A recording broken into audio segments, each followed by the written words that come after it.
Ever had that uncanny feeling that seems to guide your decisions?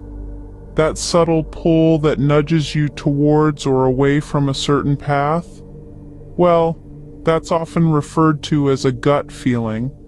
It's your higher self communicating with you, urging you to follow or abandon a particular course of action. It's like a soft whisper from within, and the more you attune yourself to it, the more effective it becomes. This is not some random occurrence, but a skill you cultivate. It's about acquainting yourself with this higher guidance, trusting it and allowing it to lead. This is your intuitive nature. Remember, your intuition is the voice of your higher self, not your lower self. Now you might wonder, does this feeling come with higher vibrations? Is that why you feel good when you're in touch with your higher self? The answer is yes. When your lower self is in control, you're besieged by doubts and questions. You find yourself constantly weighing the pros and cons, unsure of what to do. But as you become more attuned to your intuitive nature, you'll start to get clear signals. Learning to listen to your higher self is a process.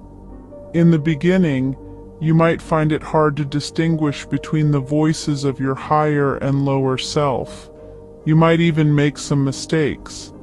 But don't worry, that's part of the journey. As you continue to use your intuition, you'll become more familiar with it. You'll start to understand the difference between the two voices, and you'll know when to heed your higher self. Your higher self doesn't just encourage you, it can also caution you. Sometimes you might feel a sense of unease about a certain path. That's your higher self telling you to step back.